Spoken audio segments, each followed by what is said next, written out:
Boa noite, meus irmãos.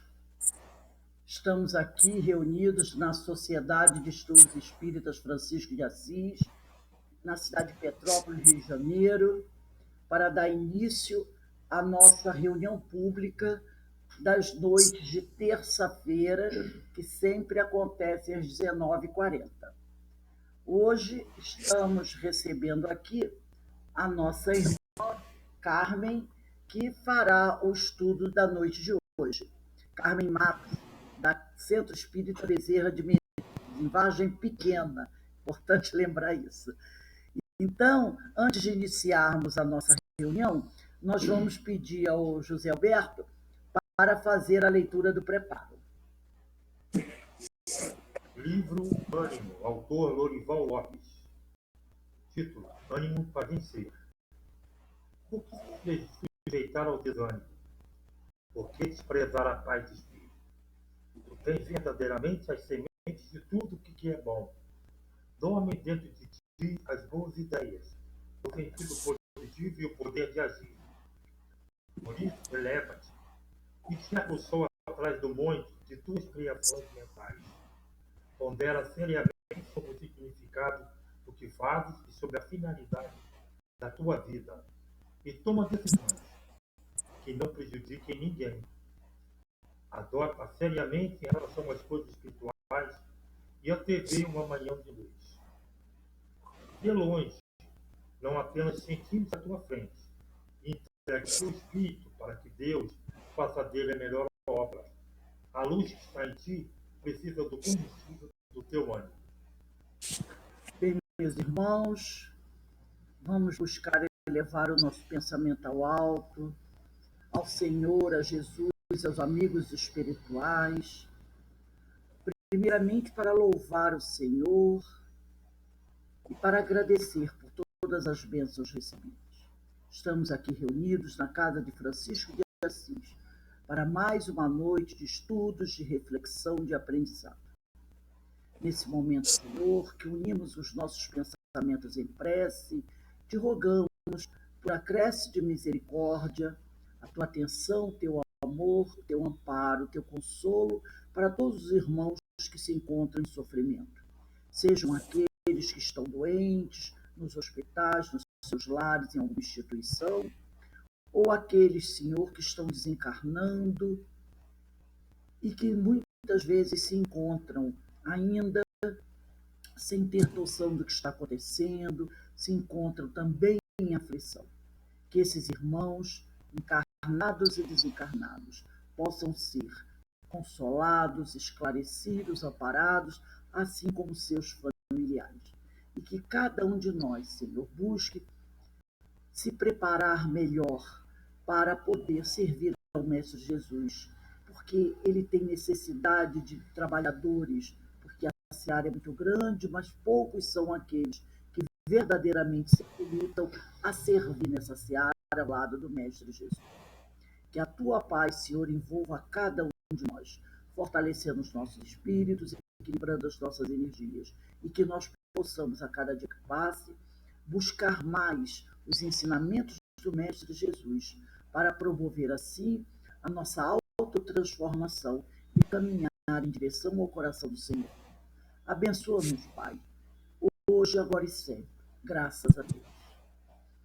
Nesse momento que estamos aqui reunidos, pedimos a Deus também que abençoe a nossa irmã Carmen Matos, derramando sobre ela as suas vibrações amorosas, Senhor, para que ela possa nos trazer a sua palavra evangelizada.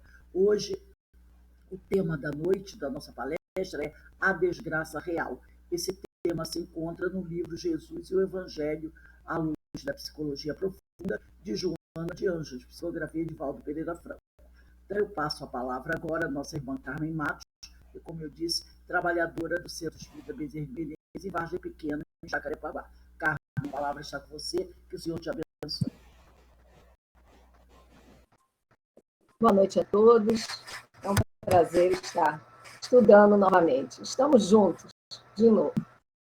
E o nosso tema hoje é um tema muito importante, muito propício. Aliás, o tema do Evangelho é crucial na nossa vida, nos traz esse esse amparo, esse fortalecimento de que precisamos. E o livro de referência do nosso estudo é de Divaldo, Joana de Anjos, psicografia de Divaldo Franco. É Jesus e o Evangelho à luz da psicologia profunda, e se chama Desgraça Real.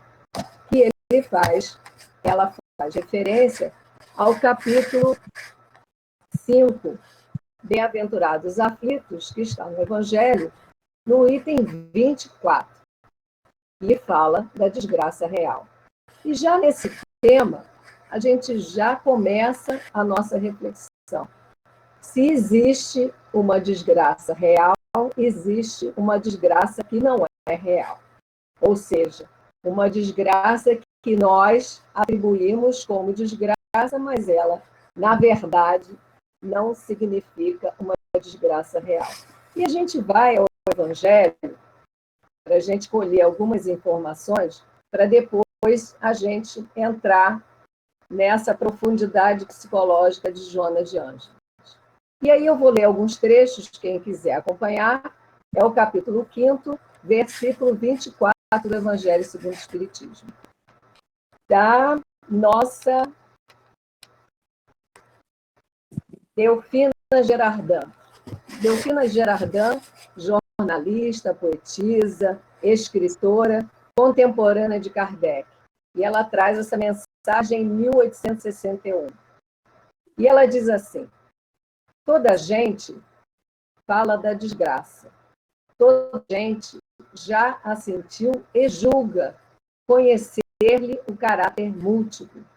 Ou seja, a gente imagina que a gente já viveu desgraça e que nós realmente fomos desgraçados. E aí ela diz assim: venho eu dizer-vos que quase toda a gente se engana, nós nos enganamos, e que a desgraça real não é absolutamente o que os homens, isto é, os desgraçados, o supõem.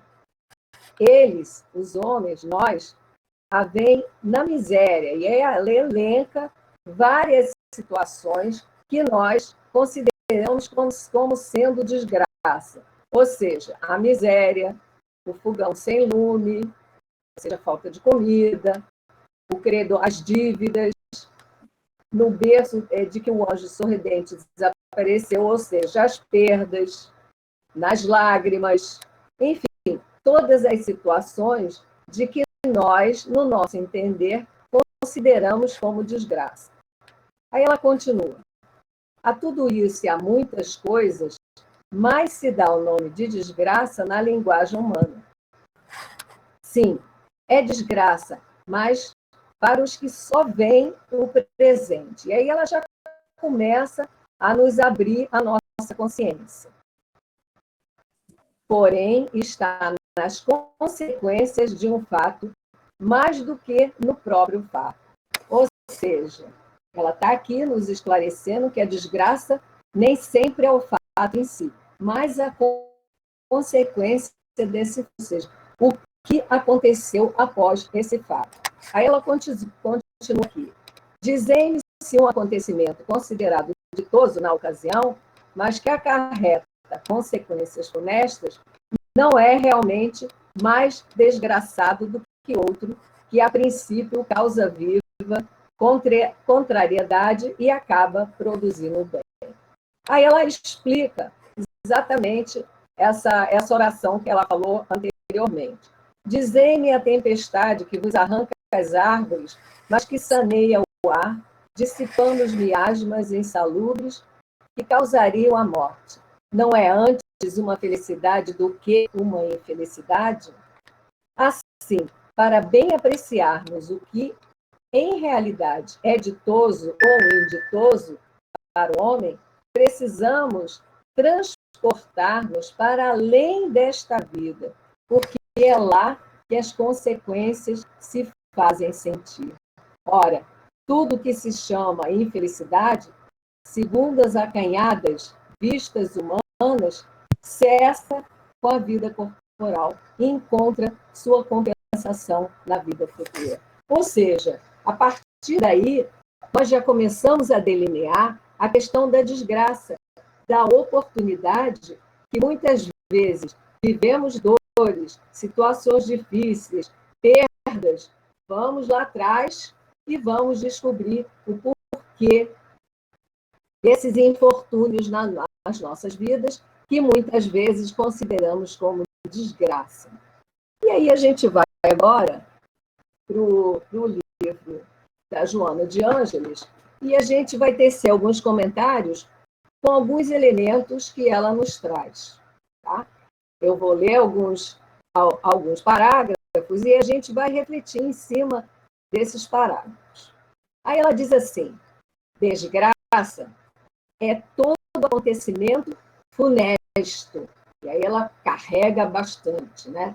Desonroso, que aturde e desarticula os sentimentos, conduzindo a estados de intensa desesperação, digamos assim.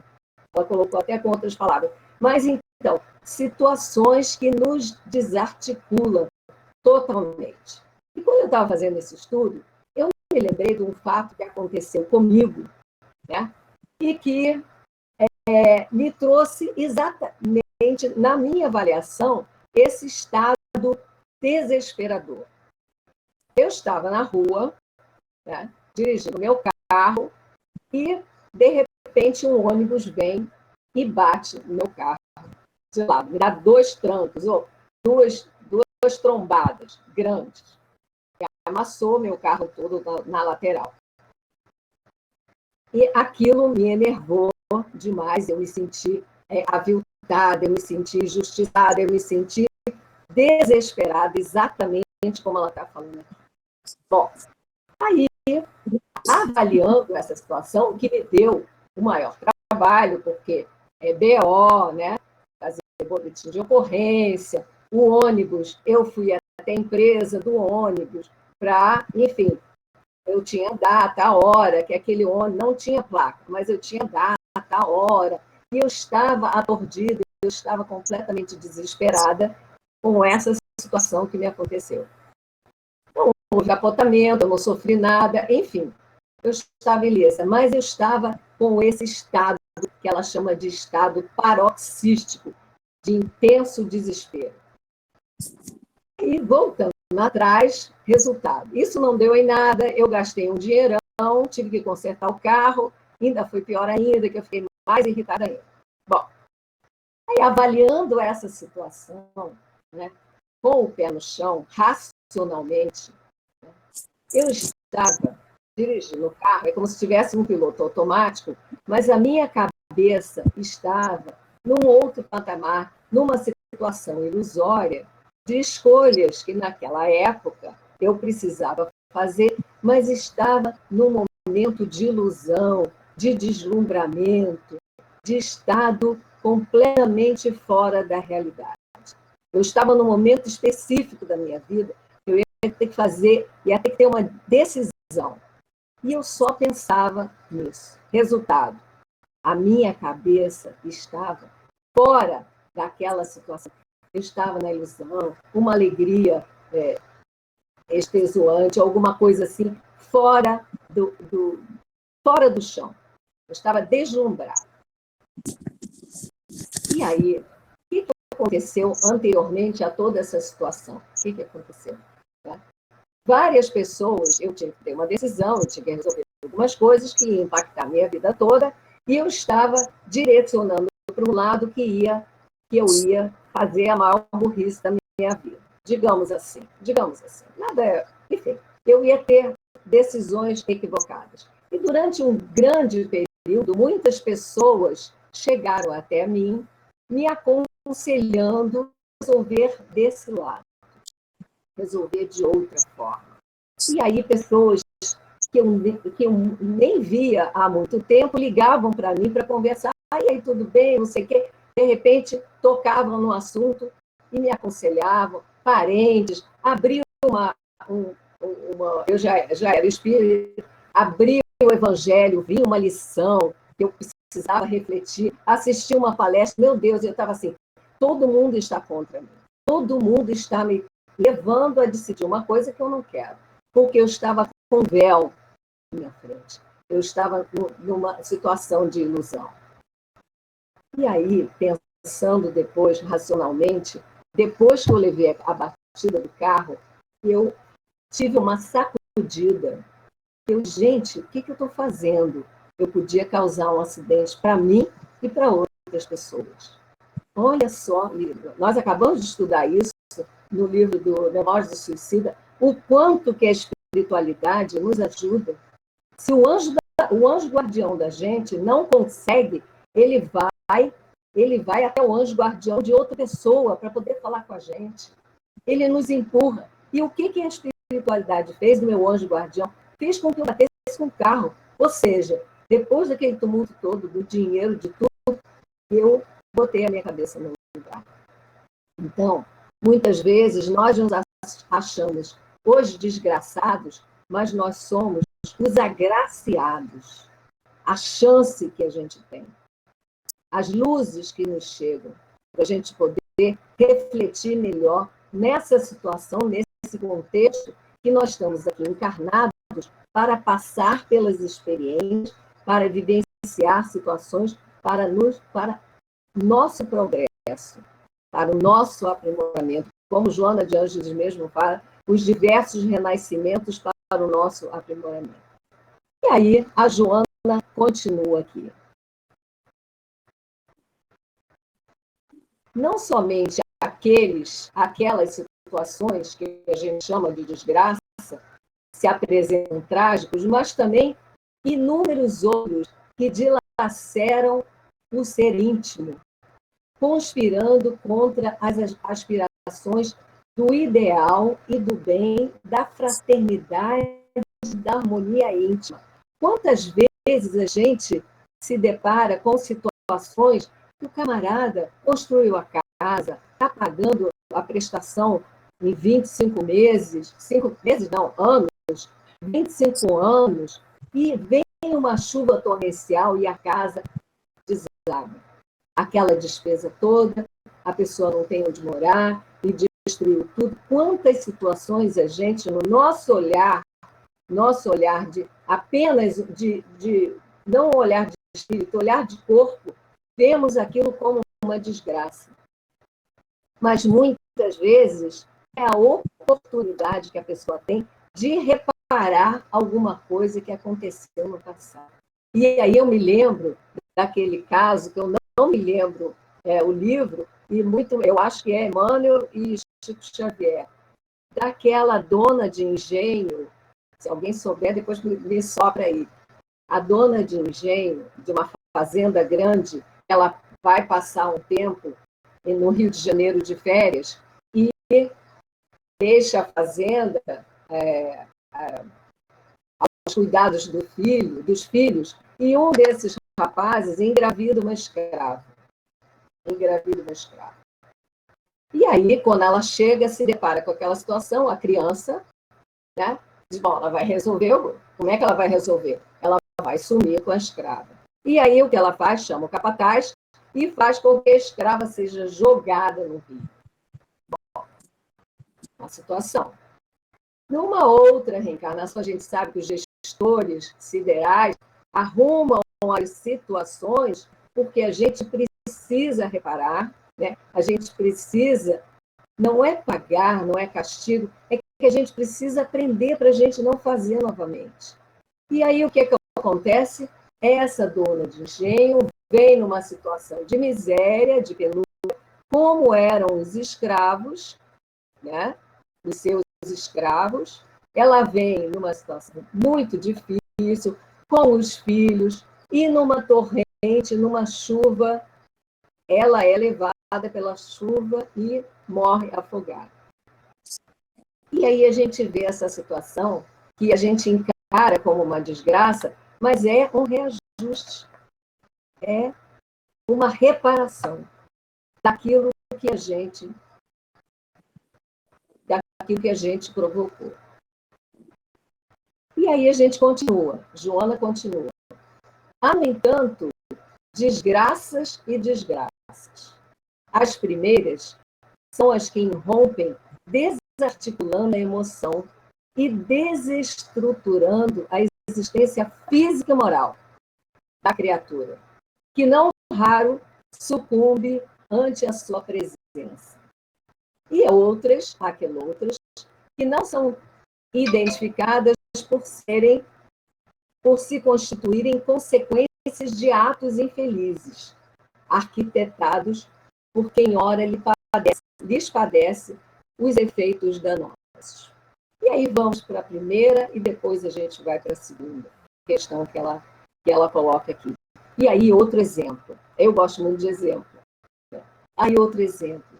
Quando desarticula a existência física e moral da criatura, ela sucumbe. E aí eu me lembro de um caso de um médico, ele existe até hoje, né? Que ele veio, acho que eu já contei isso, mas conto com a falta de memória de vocês. Né? Ele veio para o Rio de Janeiro, esse médico, ele veio fazer uma especialização ele era cirurgião cardíaco. Ele veio fazer a sua especialização aqui no Rio de Janeiro. E num passeio com a sua namorada, ele sofre um assalto. E naquela confusão, a namorada não quis entregar a bolsa, aquela coisa, a situação, e o ladrão, nervoso, dá um tiro, e ele, para proteger a namorada, fica na frente, e ele que leva a bala, e a bala se aloja na sua coluna. E ele fica paraplégico.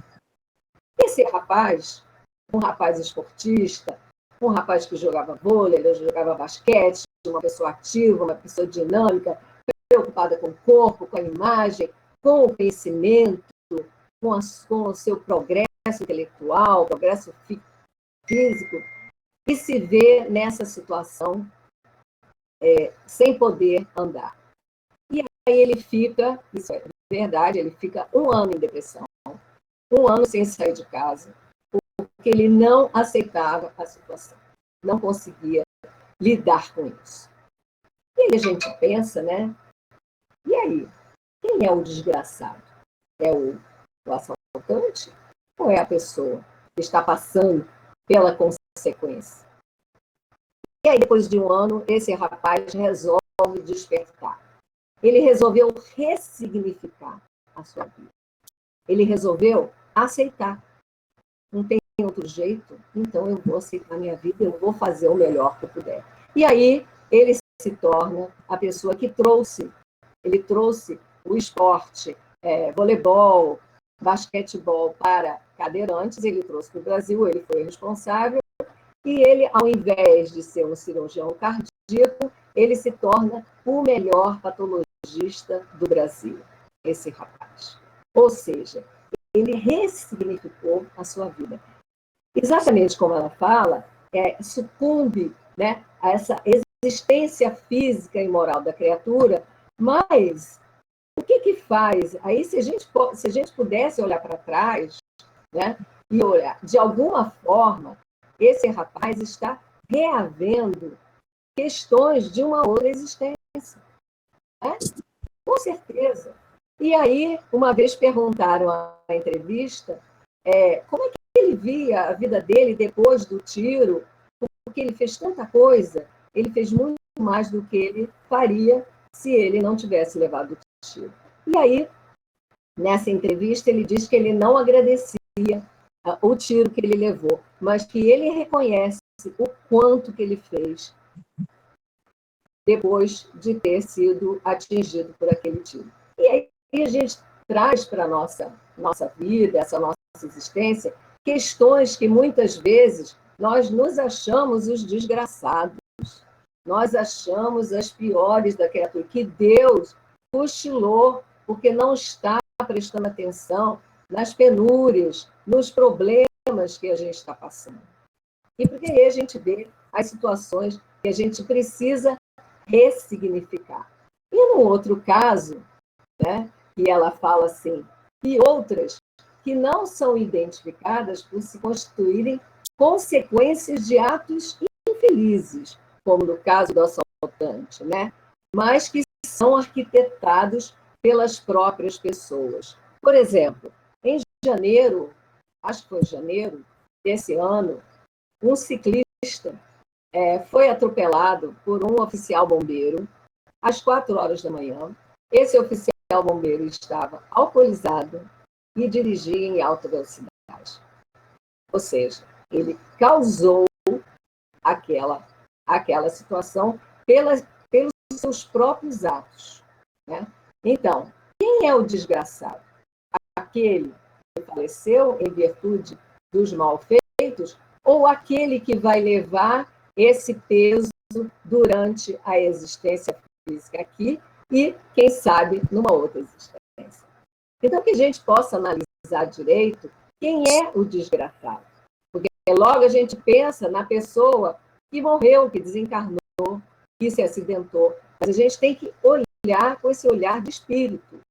Então, essa criatura vai carregar o peso desse ato por consequências dos seus malfeitos, ter dirigido alcoolizado. E ele ainda tentou fugir, porque ele diz que teve medo de ser linchado, né, esse rapaz. Enfim, e aí cabe a cada um resolver as suas situações, né?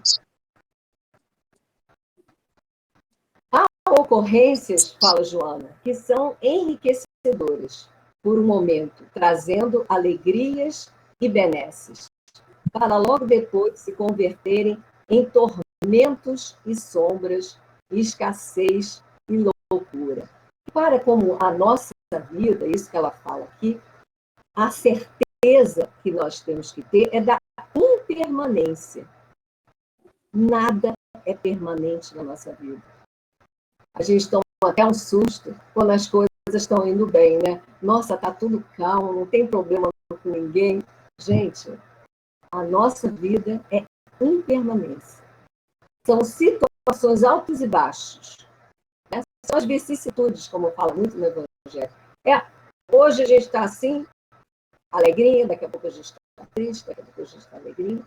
Então, e as situações que nos chegam não são desgraças, são oportunidades para que a gente vivencie e saia delas mais fortalecidos. E ela continua aqui. No entanto, quando se é responsável pela infelicidade alheia, ao trair-se a confiança, ao caluniar-se, ao investir-se contra os valores éticos do próximo, ou seja, várias questões aí importantes para a gente tomar esse conhecimento. A infelicidade alheia, a confiança, a calúnia, investir-se contra os valores éticos do próximo, semeando desconforto ou sofrimento, levando ao poste do sacrifício, e ela traz uma visão, uma linguagem figurada, ou a praça do ridículo, a isso chamaremos de desgraça real, porque o seu autor não fugirá da própria nem da consciência cósmica. Muitas vezes nós, na nossa imaturidade espiritual, queremos linchar alguém. Vamos entender que a gente já fez isso muitas vezes, né? Quantas vezes a gente coloca no nosso pensamento ou expõe, né, expressa, puxa, bem que essa pessoa podia estar entubada sem o kit de intubação e sem o oxigênio, para ela sentir na pele o que muitas pessoas estão passando. Não é assim que a gente fala? Não é assim que a gente deseja que todo mundo seja entubado sem kit de intubação, ou seja, sofra na pele e sem oxigênio. E aí a gente se esquece de que ninguém vai fugir, como a Joana está falando aqui, da consciência cósmica. Pode até, de repente, no nosso acanhado, na nossa acanhada avaliação, porque a gente quer que a pessoa, quer justiça, quer que a pessoa pague logo, quer que a pessoa sofra. Mas, gente, a consciência cósmica, ninguém vai fugir da consciência cósmica. Né? Mesmo aquele que traiu a nossa confiança, que nos caluniou, que nos deixou um desconforto, que nos trouxe que nos trouxe uma situação de sofrimento. Cada um vai ter que dar conta daquilo que está devendo a essa consciência cósmica. Né? Aquele que te traiu, que te caluniou, que está em desgraça, não é você que está em desgraça, é ele que está em desgraça. Olha só como é que é diferente. O desgraçado é ele, não é você que sofreu a situação. Repara? Então, a gente tem que trocar, mudar essa sintonia, trocar de lado, porque a gente se sente desgraçada e a gente vive a situação de desgraça a vida inteira.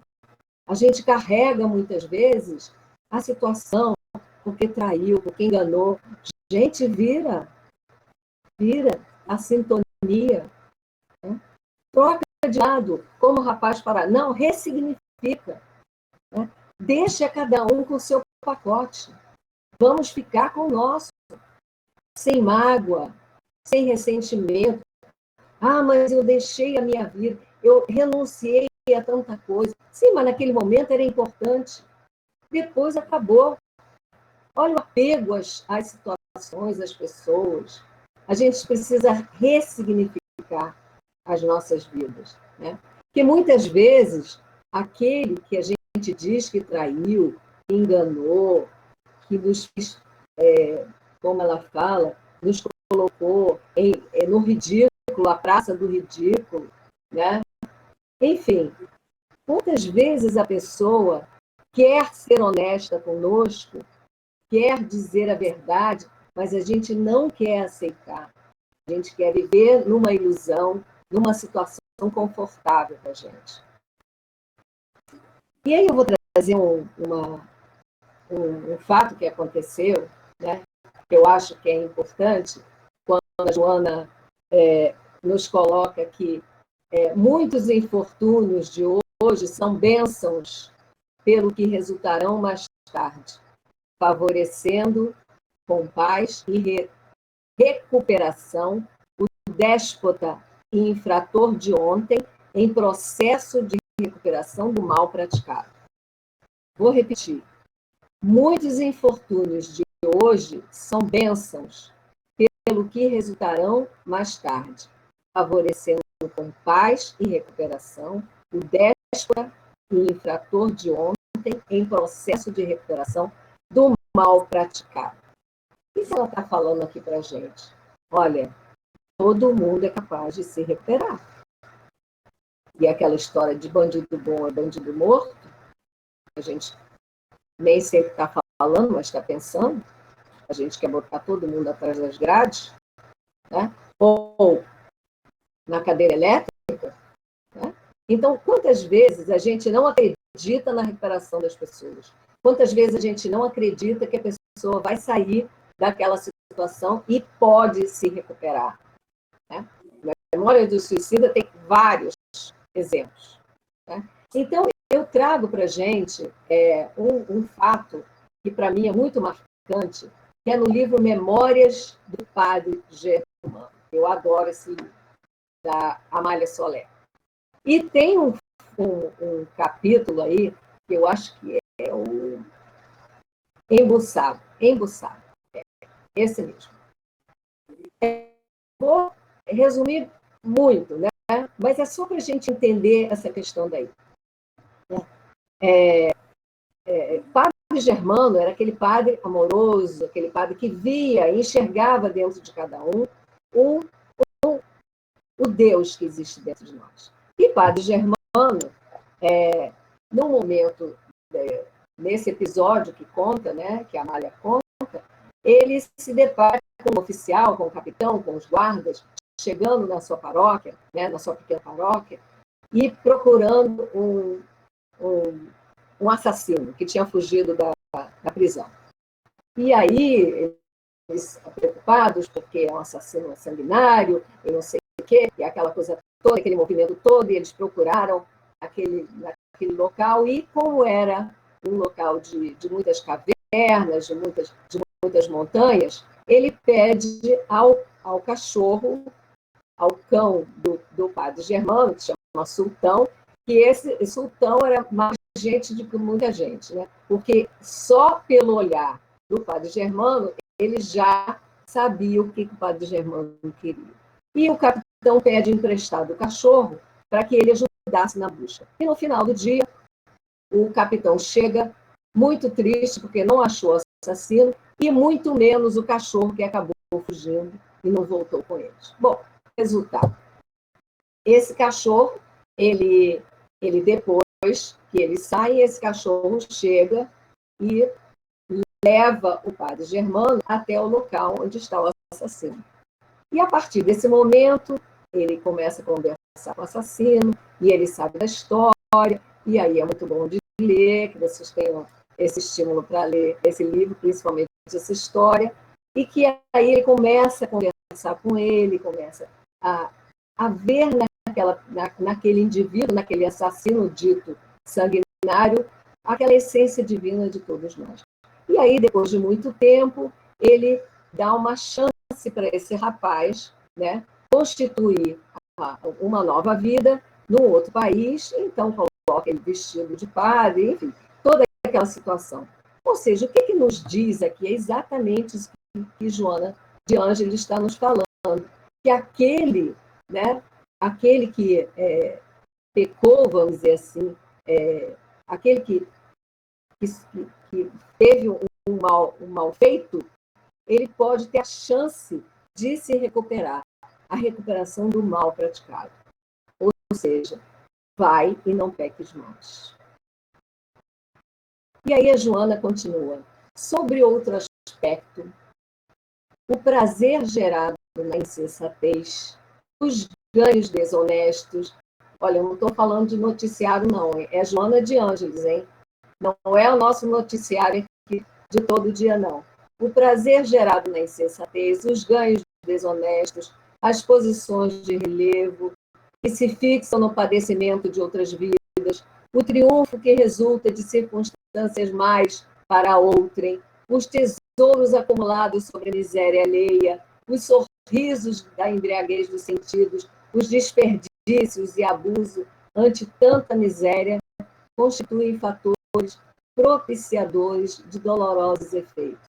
Portanto, são desgraças inimagináveis, que um dia ressurgirão em copioso pranto, em angústias acerbas, em solidão e deformidade de toda a ordem, e a necessidade de expungir-se e reeducar-se no respeito às leis soberanas da vida.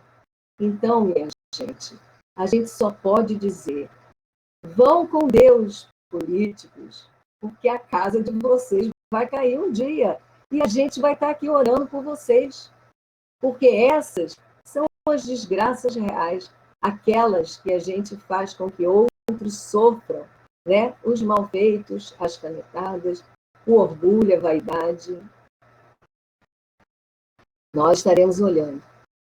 Então, quando eu passo pela experiência e que me faz sentir na pele, né, o que eu causei ao outro, a gente se liberta, a gente se reeduca. Né? E aí, como Joana disse, o homem Jesus, quando ela se refere a Jesus, quando esteve ao nosso lado, né, não poucas vezes chamou atenção para essa desgraça, não considerada, e para a felicidade, por enquanto, envolta em problemas, mas a única possibilidade de ser fruída por definitivo. Ou seja, estamos no caminho. Então, os nossos problemas são necessários, né? E nem sempre são considerados desgraças nesse momento. Foram desgraça em outro momento, e estamos aqui reajustando essas situações. E aí a gente olha no Livro dos Espíritos, na questão 927, e os espíritos, e Kardec pergunta aos espíritos: não há dúvida que a felicidade, o supérfluo, não é forçosamente indispensável. Porém, o mesmo não se dá com o necessário. Ora, não será real a infelicidade daqueles a quem falta o necessário? E aí os espíritos dizem: verdadeiramente infeliz o homem só o é quando sofre da falta do necessário à vida e à saúde do corpo. Todavia, pode acontecer que essa privação seja de sua culpa. Então, só tem que se queixar de si mesmo. Se for ocasionada por outrem, a responsabilidade recairá sobre aquele que lhe houver dado a causa. Então, nesse momento agora, dessas reflexões, trazemos Joana de Ângeles,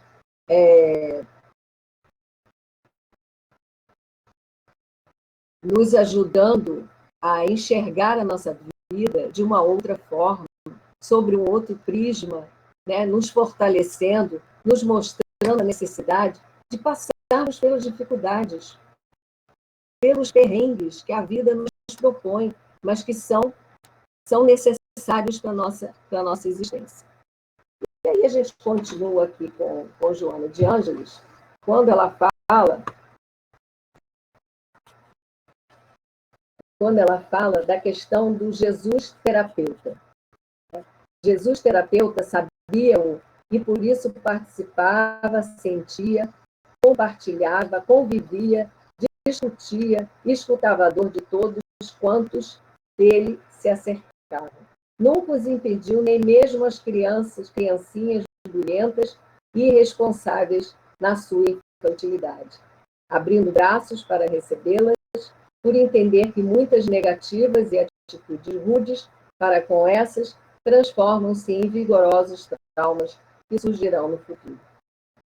E o homem, como ela chama, o homem Jesus, quando esteve aqui, ele em todo momento ele nos trouxe situações importantes para a nossa vida. Nesse momento agora, ele está trazendo, né, que quando tratamos, tem até um autor que fala que a criança é o adulto no futuro. Ou seja, da forma como nós tratamos as crianças, elas trarão as deficiências, os traumas, né, os abusos que ela sofreu. Então, o adulto trará também essas questões a serem trabalhadas. A fome de amor e de compreensão, mais talvez do que de pão e justiça, porque a sua presença na Terra é o resultado da ausência desses sentimentos geradores das injustiças sociais. Então ela fala que a fome de amor e de compreensão é muito maior do que a de pão e de justiça, né? O que nos traz nesse momento, né? Nesse momento que estamos passando, dessa pandemia, que existem muitas necessidades materiais, sim, existem muitas necessidades pontuais da fome, da miséria, né? Mas outras questões importantes, ele fala da compreensão, da fome de amor e de fome de compreensão, né? Que quando ela coloca aqui da questão da medicina, né? Como é importante o médico ele tratar do ser e não só do corpo, que muitas vezes, e assim Jesus também o fazia, quando ele enxergava, muitas vezes, a doença não era física, era uma doença emocional, era uma doença psicológica. E aí, quantas vezes ele curava, né, o espírito, ele curava o indivíduo que estava emocionalmente desestruturado. E aí a cura acontecia, indivíduos chegavam cegos e saíam enxergando, pessoas que não falavam acabavam falando ou ouvindo, situações que a gente via que Jesus, que nem sempre eram milagres de deficiências do corpo, eram deficiências emocionais. Então, Joana traz aqui a questão do amor e da compreensão, que nós que estudamos, que trabalhamos numa casa espírita, que atendemos, fazemos atendimento fraterno, quantas vezes as criaturas chegam até a gente e elas estão sedentas de compreensão, precisando de um ouvido para serem escutadas, né? E aí eu me lembro, outro dia chegou aqui em casa, a moça que trabalha aqui, na minha casa, que faz limpeza de vez em quando, ela chegou nervosa, porque ela não queria se vacinar, ela não queria, achava que a vacina, por tanta coisa que acontece, né? Tanta informação e má informação, e ela chegou aqui nervosa, totalmente, tendo um surto psicótico, e eu quase que pego ela para poder levar para o hospital, para tomar um remédio, alguma coisa, que ela estava completamente atordoada, completamente desorientada. Ela estava desorientada. E aí o que aconteceu? Eu comecei a conversar com ela, comecei com calma, ela começou a falar, aí ela começou a se acalmar, e depois eu não precisei levar ela no médico, e de repente se levasse, ia dar uma injeção de alguma coisa, ia dito como se curada, e de repente não era assim que ia acontecer. Então, o que Joana nos fala? Que a fome de compreensão e de amor é muito maior do que a fome física. E aí ela continua aqui. Quando os sentimentos de solidariedade humana se tornarem ativos no organismo da sociedade, multiplicando os bens acumulados, que serão distribuídos equanimemente, não haverá escassez de alimentos nem de paz, porque todos os homens se sentirão irmãos, protegendo-se e ajudando-se uns aos outros com o mesmo espírito de direitos e desincumbência de deveres. Então, quando ela nos propõe aqui a questão da solidariedade humana, né, que certamente não é distribuir, não é a questão de distribuir, distribuir todo o dinheiro do mundo. Aí acabaria com a pobreza. A gente sabe que não é assim, porque uns usariam o dinheiro de uma forma muito boa e outros gastariam dinheiro. Seria o sentimento de solidariedade humana, seria esse movimento ativo do organismo da sociedade. Né? E aí ela continua. O Canto das Bem-aventuranças é o poema de maior destaque na constelação dos discursos de Jesus. E aí Joana, ela traz mais questões aqui para a nossa avaliação, e eu queria terminar, que a gente já está no final, eu queria abrir o ecrã para a gente ver um texto de Emmanuel, para a gente terminar o nosso estudo. Ver se abriu.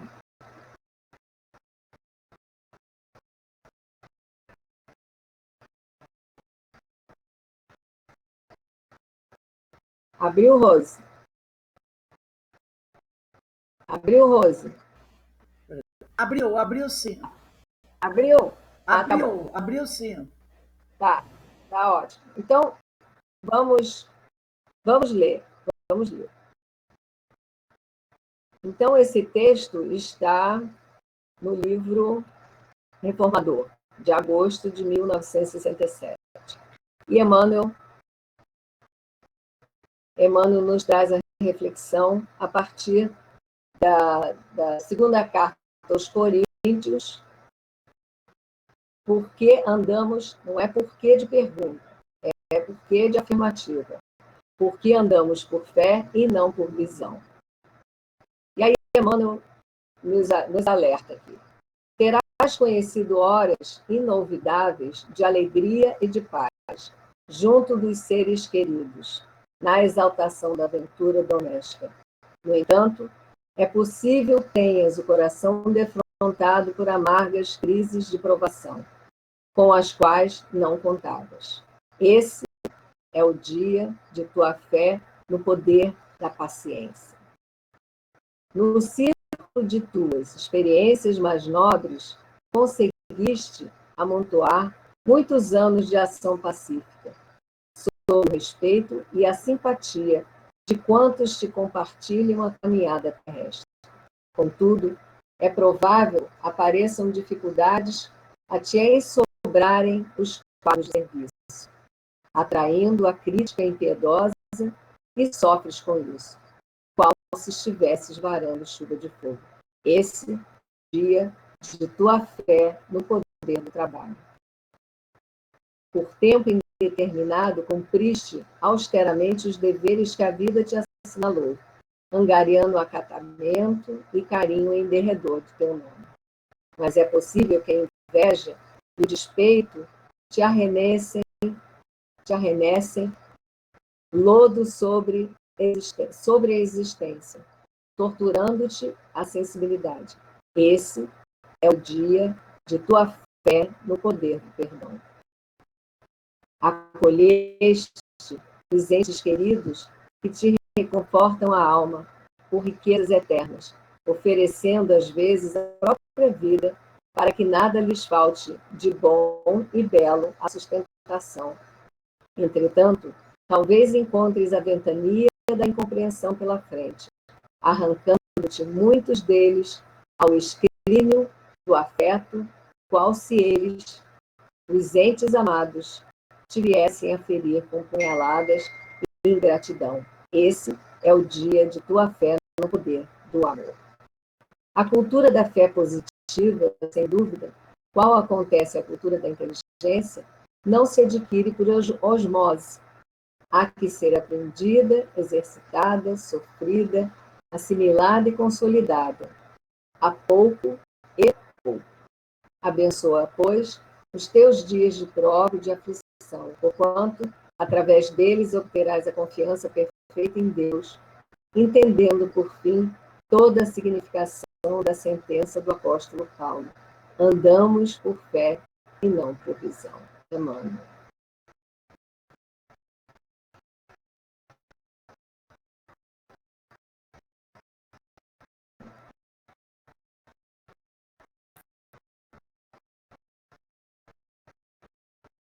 Então, meus amigos, que nós possamos ter essa certeza de andar por fé e não pela visão, essa visão da terra, visão das coisas, da materialidade.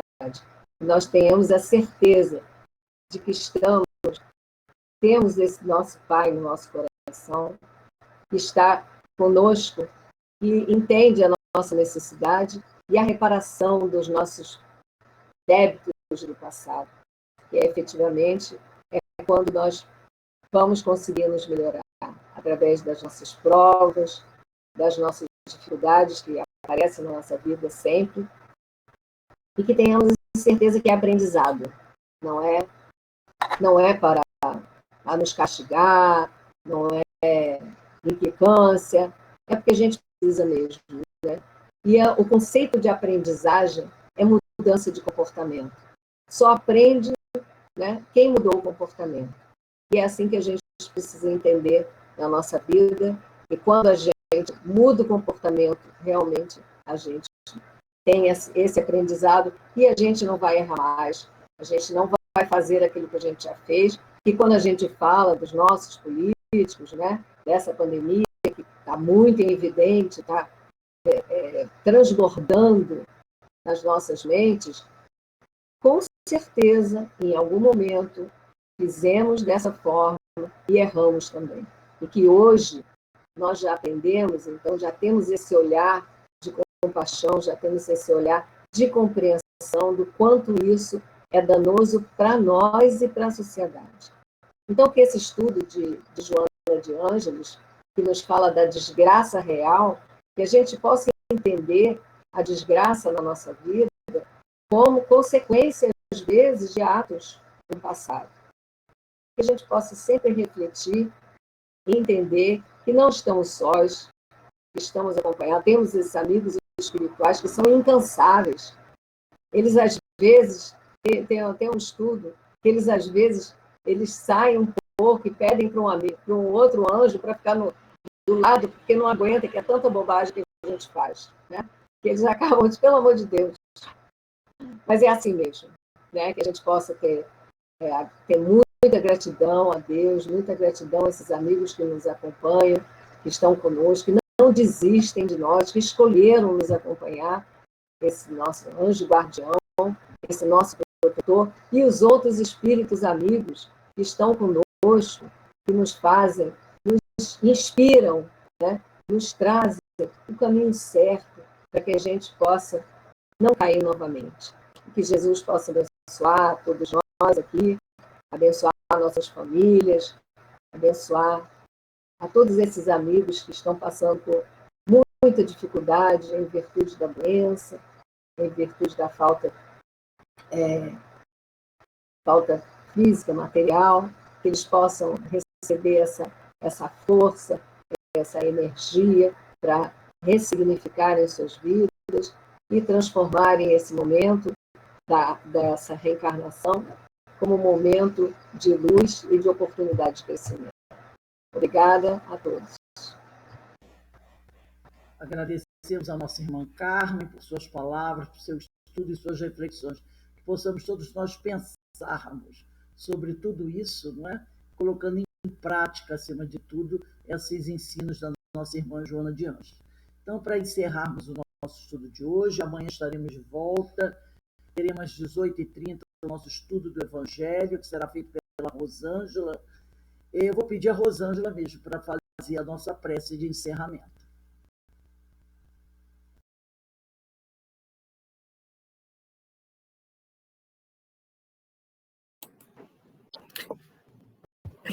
Boa noite a todos. E que nesse momento ergamos os nossos pensamentos ao Pai amado.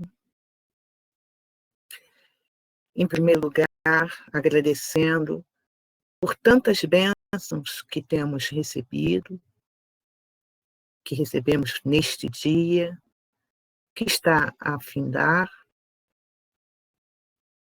Agradecendo ao Pai amado por este momento que aqui passamos, aonde este Espírito, Delfine, trouxe para nós um texto muito profundo, de muita reflexão, e a nossa querida e amada Joana de Ângeles, que faz com que a gente busque refletir sobre esta desgraça real. Que possamos, Pai, neste momento, que aqui estamos, encarnados e desencarnados, relembrar todos os momentos que passaram nas nossas vidas, alguns momentos felizes, outros momentos desafiantes, e agradecer sempre, porque o nosso Mestre amado, os amigos espirituais, estão em cada lar aqui representado. O anjo de guarda de cada um de nós que aqui está, olham por nós, nos auxiliam, nos ajudam nesta caminhada. E neste momento que estamos passando, que podemos considerar um momento pedagógico, dolorido para muitos de nós, porque também os desencarnados sofrem. Aqueles que têm seus entes amados aqui passando por estas dificuldades, alguns se desesperando, eles sofrem porque sabem que cada um de nós tem a força necessária para vencer essas dificuldades. Assim, Pai, abençoe a todos que aqui estamos. Abençoe os nossos irmãos que estão neste momento nos hospitais, em situação de rua, nos asilos, nos presídios, nos lares, nas mansões, nas comunidades. Todos nós atravessando este grande desafio. Todos nós, neste momento, estamos apenas colhendo. Mas essa colheita, com toda certeza, tocará em cada um de uma forma diferente.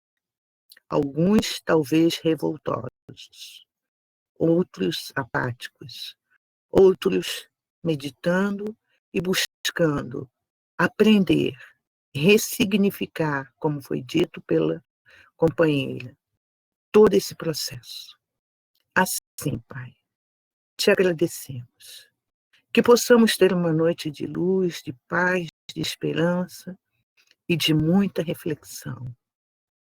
E te agradecemos, amigos espirituais da Sociedade de Estudos Espíritas Francisco de Assis, que olha por todos que aqui estamos, e de outras casas também representadas, pois são muitos os trabalhadores que estão envolvidos em toda esse momento que a humanidade está vivendo. Que, em nome do Cristo amado, ampara a cada um de nós. Que tenhamos muita paz no coração, muita serenidade, muita força e coragem. E que caminhemos, porque a estrada é longa, mas não estamos sozinhos. Deus nos abençoe e nos ampare hoje e sempre.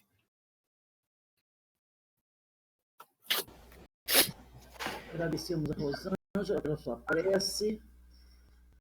Desejamos para todos uma boa noite, de muita paz, de muita luz. Que o Senhor nos abençoe, meus irmãos. Ó, um beijo no coração de todos. Obrigado mais uma vez, Carmen. Carmen, pela sua palestra. meninos, Amanhã estaremos abraço. de volta. Boa noite. Gente, Até amanhã. com Deus. Boa noite. Tchau, Ana, Beijo, Nenê, um abraço em São Paulo. Foi ótimo. Muito boa. Moreno. Boa noite a todos. Beijo. Um abraço aí no Nilson, Ana. Abraço a todos. Fiquem com Deus. Beijo a todos. Beijo aí, Inês também. Um beijo.